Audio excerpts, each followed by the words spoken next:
I apologize, we're starting 5 minutes late, but look how many people came in the 5 minutes we waited. So it's good that we waited.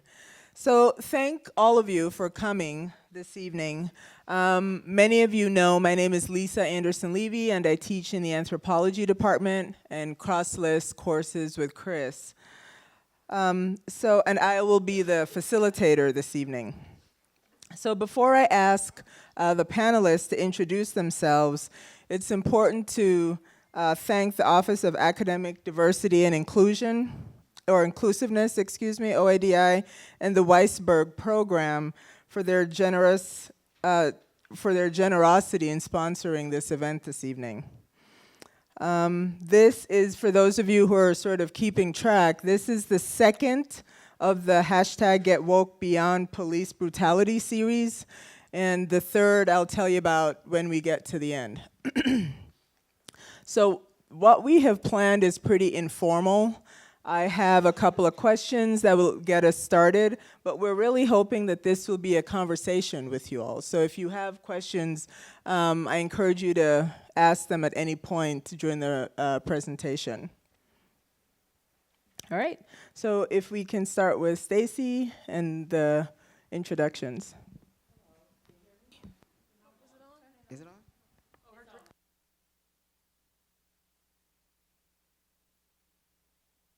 Hello? Oh, there we go. Sorry about that. Hi, my name is Stacy Stackhouse, and I work for SARP, Sexual Assault Recovery Program.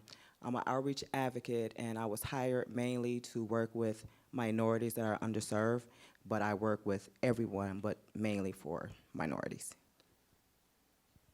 Hello. Okay. So my name is Creisha Graves. I work for the Sexual Assault Program as well. I'm the Volunteer and Outreach Coordinator. Excuse me. So what we do is we provide services to survivors and victims of sexual assault. We do crisis counseling, medical advocacy. We have support groups. We have a 24-hour hotline. We respond to the hospital, and we do legal advocacy. So. Hello, I'm Joni Wiley. I'm a sophomore, biochem major, and the president of BSU. Hello, everyone. My name is Brandy Grayson. I am from Madison, Wisconsin. I am one of the founders of Young, Gifted, and Black Coalition.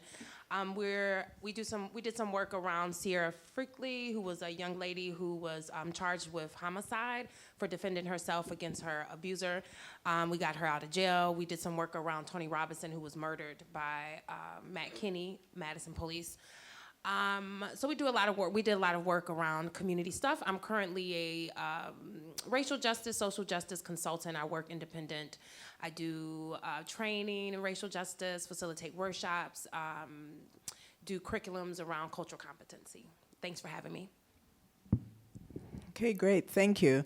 So the first question is, so I've got kind of a broad question for those of you who've had classes with me. You know, it's a multi-part question.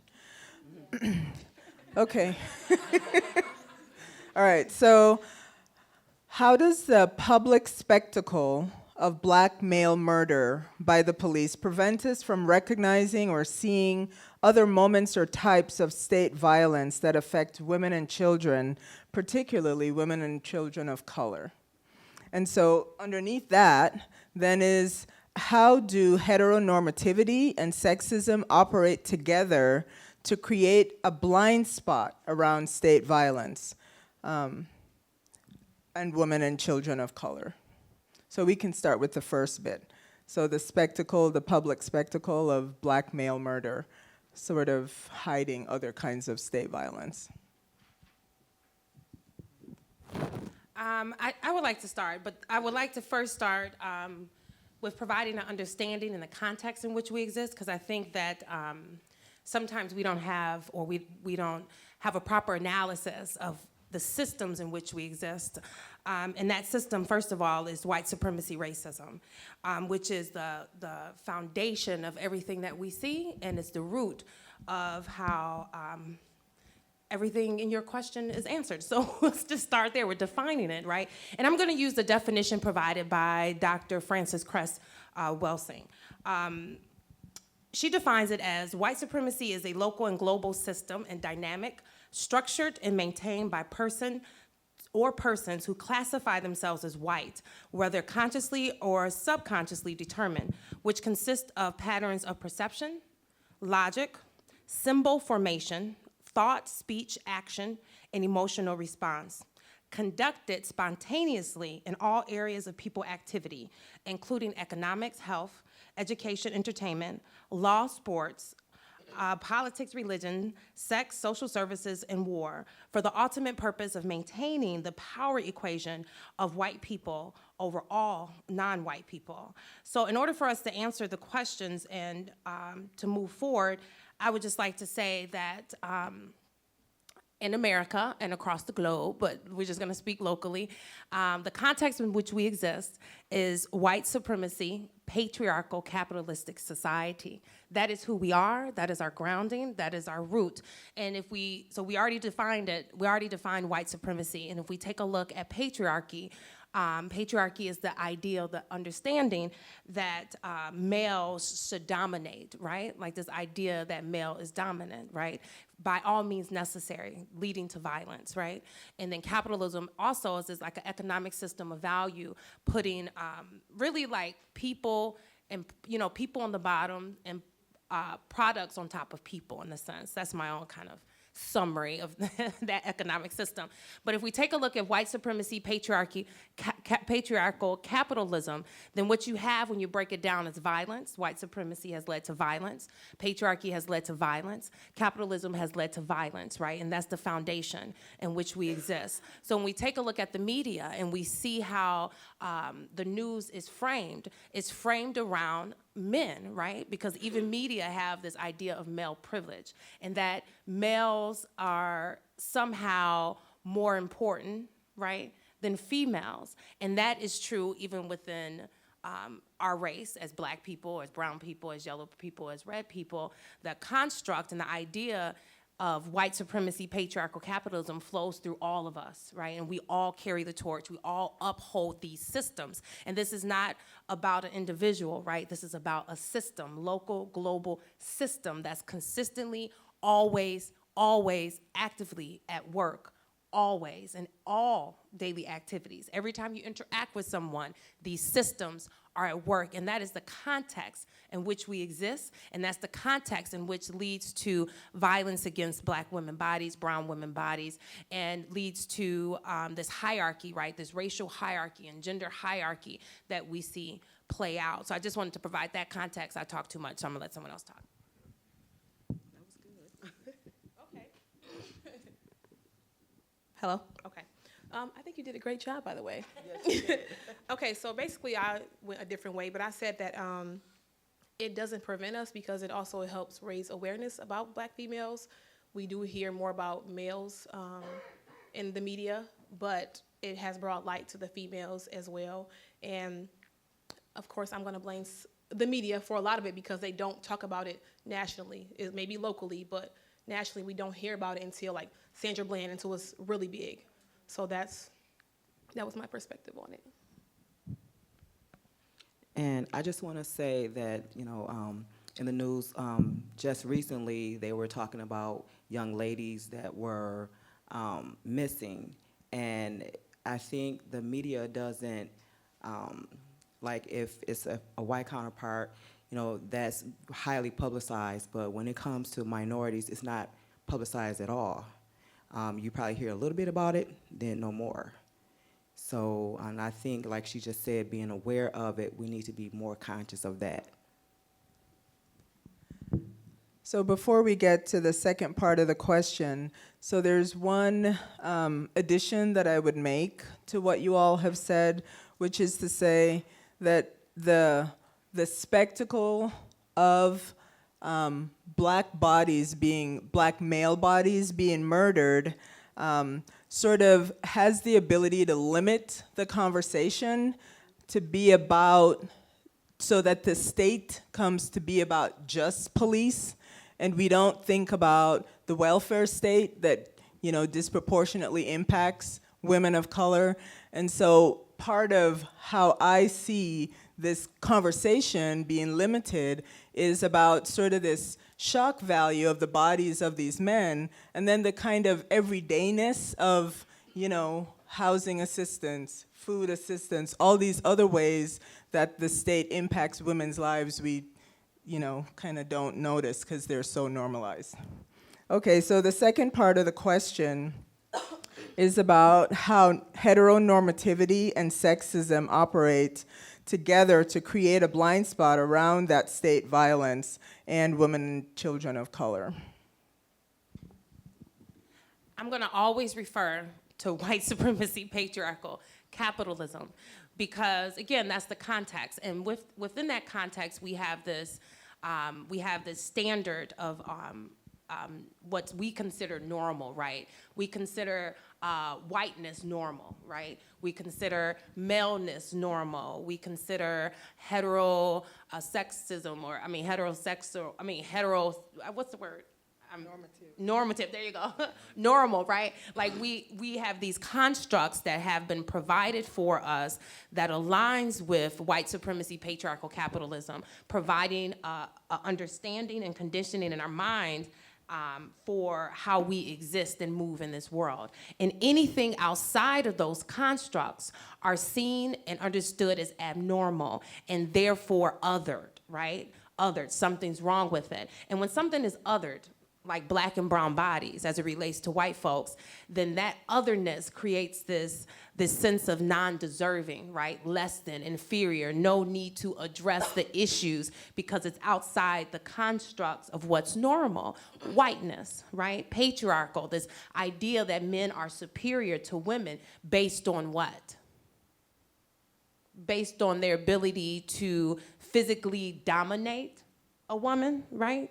The ability to physically dominate each other, right? Like this illusion of power determined by this context of white supremacy, patriarchal capitalism, leading to our acceptance of this construct, which leads us to deem anything outside of it not worth addressing. And then it goes back to the first question of why do the media portray black, you know, we see a lot of black men in the media being murdered. Well, not recently because Trump is kind of like consuming the media. So now we're not even hearing about the fact that black bodies are still being destroyed by police and a military state every 20 hours of the day. We don't even hear about it no more because the media, in a sense, frames our conversations, frames what we consider or we are concerned about, even black folks. Because remember, we all are torch barriers of white supremacy, patriarchal capitalism, right? So the media and every system or institution sets the foundation for how we see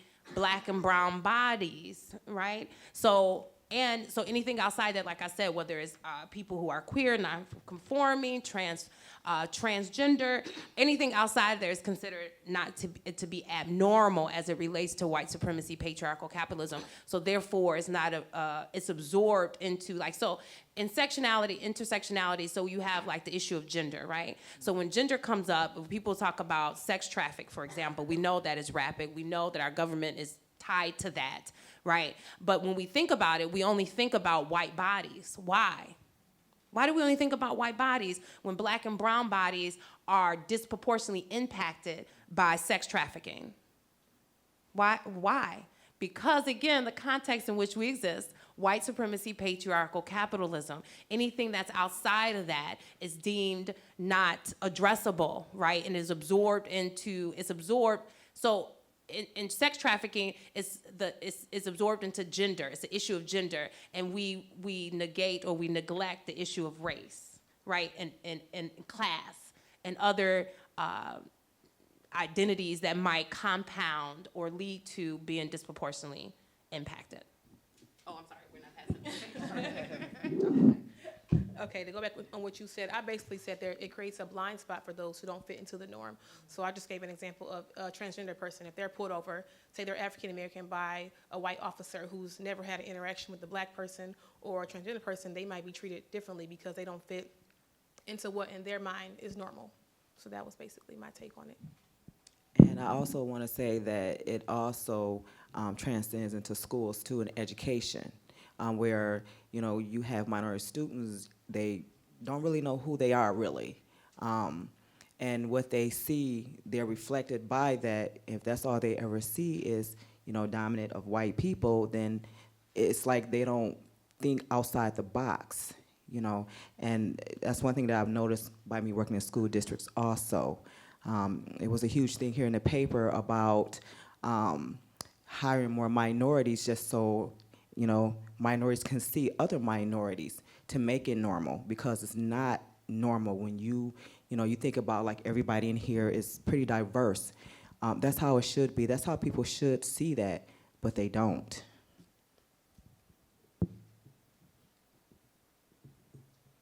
Okay, to add on to the school system sets you up to see gender or sex from a heteronormative view with uniforms. Girls have to dress one way, girls have to look one way, boys are supposed to act and dress another way. Girls go play this and boys can play this. In gym classes, girls do this, boys do that. And it's stemmed from heteronormative systems, which allow students to either feel uncomfortable or not participate, or deem themselves as less than because they don't either they don't have the necessities, or they want to do something outside of the box that they're put in. Questions before we move on to the next question? Okay. So while we're talking about schools, how are schools or education more broadly, and here I'm thinking K-12, implicated in violence against black and brown girls? I guess I'll go first. Okay, my take on it was because I hear a lot of students say they get into an altercation and the teacher either witnessed it or they said something and the teacher didn't do anything about it. But when the student reacts, they are suspended, right? You guys heard of it? So I feel like sometimes they play a part because they will turn a side eye when they see a student being harassed by someone, but when the person defends herself, and reacts to whatever is happening, then they are most likely to be suspended. And it definitely happens a lot with minority students. So that was my take on it. FYI, that's my baby in the back. So if you hear him whimpering or anything, let me know, okay? He's asleep back there. Thank you very much. So one of the things as we go, no matter what we talk about, no matter what the question is, we have to go back to white supremacy, patriarchal capitalism, right? Because the framing and the way that we're conditioned to think. So what happens in our pursuit of being, or integrating, right? Like our pursuit of integrating into public school systems, what we did not address is racism, right? The idea that black women behave and are a certain way. Stereotypes such as we're rude, we're loud, we're aggressive, we're violent, we have attitudes, So when we speak at school, when our young girls are active, and black and brown people, let's just keep it 100. We learn differently. We are on hands type of learners. We are creative learners, creative beings. We are full of energy. And in white supremacy constructs and ways of being, we have to sit down, right?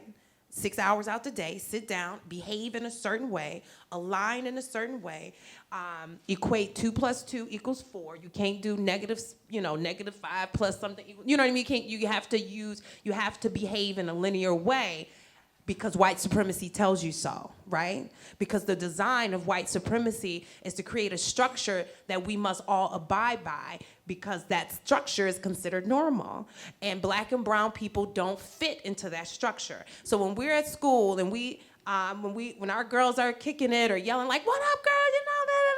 A white teacher might see that as, "You're being rude, you're being disrespectful, that's not cool," and they address them as such. They don't talk to them, they talk at them, right? That's what we call microaggressions, right? Which leads to our kids who don't really understand microaggressions, don't really understand white supremacy, racism, don't understand the context in which they exist. And most black and brown people don't understand the context in which we exist, these oppressive systems and institutions that align with this way of thought. So when our kids respond and they're like, wait a minute, you treat me different, you talk at me, you dismiss me, you talk around me when I'm in class, then they get attitudes, right? Because they don't really understand what's happening, right? And then that, in essence, validates this white teacher. And usually the white teacher is a woman because most of our teachers are white women. Like, just keep it 100. It validates their ideas about our young girls, right? Which leads to them disciplining them, suspending them, putting them in, sending them to the counselor, sending them to the principal. It leads to them being disproportionately impacted. And the reason being is because, again, white supremacy racism deems the way black and brown bodies move and behave a danger and a threat to this design and structure of white supremacy that says you must stand in a certain line, you must raise your hand, you must behave like a robot. You cannot do anything outside of the spectrum of what we deem acceptable. And when you do, you're sent to the office or you're disciplined. But the funny thing is that when I go to these, I grew up in Madison, Wisconsin. It's predominantly a white town. I went to UW-Madison. That's where I got my degree. Predominantly white, right? And when I've interacted with all these public school systems in these systems, white kids act worse than the black and brown kids do. I mean, they just be all over the damn place, right? But the response, right, the response to these children are different than the response to the black and brown children, which leads to them being disproportionately impacted, which leads to them dealing with and suffering from, right, this disparity of education, this education gap that we talk about. And then we act as if our children don't absorb it in their psyche, and as if it doesn't impact them and how they see their worth, their intelligence, and how they identify with their humanity, right? And then, in a sense, when these white women, and I'm gonna say white women generally speaking, because this is who is teaching our children in these public schools, specifically in Madison, Wisconsin, when they cannot handle or are threatened by black or brown bodies, then they call police, right? Mm-hmm. They call police on our babies for not refusing to sit down in class. Like, white people are not equipped, generally speaking, to deal with black and brown children, which leads to violence to their bodies, and we're not talking about physical violence all the time. We're talking about emotional violence, mental violence, right? And spiritual violence, because we like to describe violence as this thing that exists just as me hitting you, right? But violence occurs all the time as a result of these institutions founded in white supremacy, patriarchal, capitalism. So when we talk about the destruction and the violence towards our black and brown girls, it's directly related to how we see our girls, right? And how the system of white supremacy has sexualized our girls, right? And how when we wear shorts to school, right? Right? We wear them to school, we sluts, and we being ratchet, but these white girls walk around with them booties, their shorts up their booties all the time. Let's be 100. Right, but our bodies are built differently, right? We got curves, we got little bumps, we walk a little different. But who sexualized us, right? We should always look, when we talk about blackness and how we exist in these oppressive systems, we should always use historical lens, because this started when? This started from the day that the white man came over. Because, again, we have to understand the historical lens, and I'm not gonna say that all black bodies came over on slave ships, because that too is dramatized, because black bodies was already here on this land in America, what we know as America, right? But I say that to say that ever since that moment of interaction and interacting with white supremacy patriarchy, black women have been put on the bottom of this racial hierarchy. Okay, I'm ready. My bad. To add on, so the historical part that I would like to touch on is when they first saw an African woman in Africa, they took a picture of her and they put her on they sent the image around to show that this was an artwork, right? So her body structure, this was unnormal, this was different. And so then I'm excited about this one. You systematically think that something is wrong with you because you have this shape, you have these curves. Then you're taught in school that you need to wear loose clothing. Your clothes don't need to be fitted. That's inappropriate. You get sent home. Okay, if you get sent home too many times, now you're getting suspended. Then it goes on to systematically, oh, now you're getting expelled. Only because I have a shape that your heterosexual normative husband looking at. So you don't want me to have on the clothes that I have on because it's inappropriate for me to have on because of my shape. Okay, I'm done. Well, I just want to say is that, and she's right, when you think about the school curriculum, it's not really geared towards African American women. When I work with, minorities, women, it's like they don't know their value, because they don't see their value in America. They just don't see that. When I sit here and talk to them, you say, well, what do you want to be? What do you want to do? They really don't know. They want to work for somebody. No, be a owner. So yeah, so one of my girls, I took her out and I was like, okay, who owns this? White America. Who owns this? White America. Who owns this? White America. Where are the minority business at? Because they don't see that far in advance. Well, I just want to go and work for someone. No, because most of the time, a lot of, white people, they're inherited their fathers, mothers, whatever, they have businesses that they can just go straight and work into. So they're not going to hire you to even run that company because they already have somebody that's going to run that company. So I try to show them, it's not even about what I'm saying to them, because you have to show them this is how it is, because they don't see that, And when I, and I work with, white females as well, but it's just a difference in the language. It's a difference in how they view themselves, and I think they're more positive because they've been around a positive atmosphere, and sometimes our minorities, we're struggling. They struggle with so many different things. So you're not just helping them like with education part of it, you helping them, to even come there and have to eat, because sometimes they might not, eat breakfast, or they might have problems at home, but sometimes you just don't see that. I always like to just say this story right here. So I was subbing in the Boys School District one day, and the teacher gave this student a paper to help him with his math. A teacher comes in there, she takes this paper, she helps a white student, and I'm just looking at this, I'm like, oh, okay. And there's a whole bunch of minority students sitting in the back, and they need help too with math. Well, math is not my forte. So, so she takes the paper from him, and then, so he gets upset, rightfully so, and she was like stunned that he was upset. So I was like, okay, well then, you can tell the principal, because I want to talk to the principal. So the principal comes in there. Well, let me back up a little bit. So the whole scene, it just escalated, because now here is the liaisons coming in there, the police officers, is getting ready to just give this boy the business because, he was upset and snatched the paper from the teacher.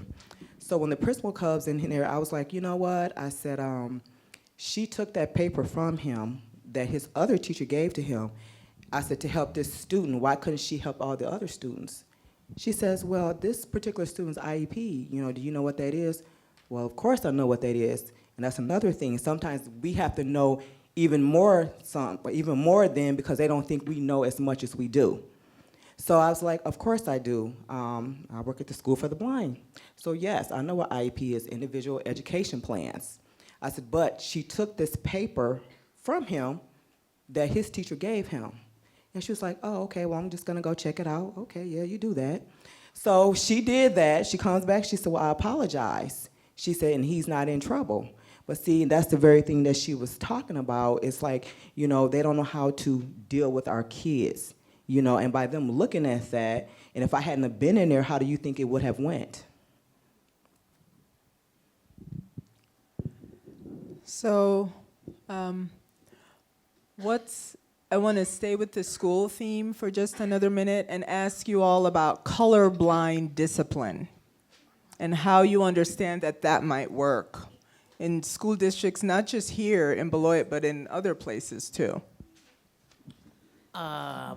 I don't think there's a such thing as colorblind discipline. I'll give you examples. So again, I'm from Madison, Wisconsin. We have one of the worst numbers in education, and like we're the worst in the country. So one of the things that Madison School District attempted to do to address the high suspension rates of black bodies and brown bodies was to develop a behavior education plan.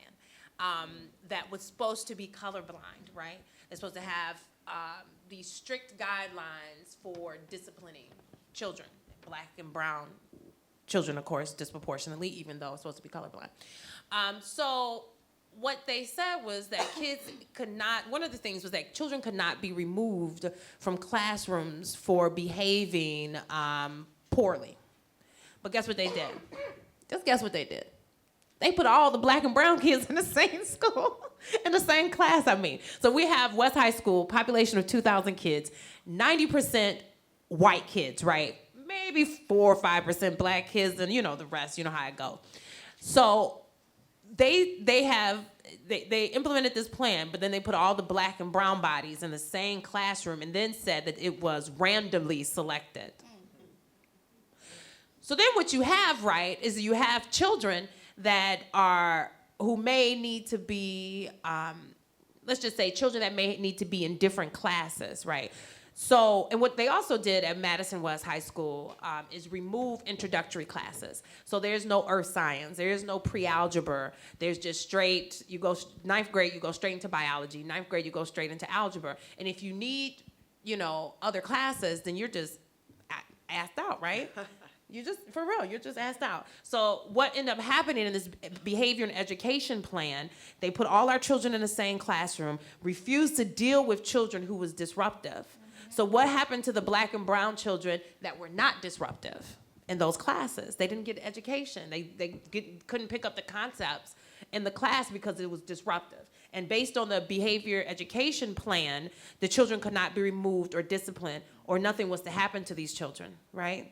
So when we talk about colorblind policies and processes, what we must understand is that anything colorblind is racist.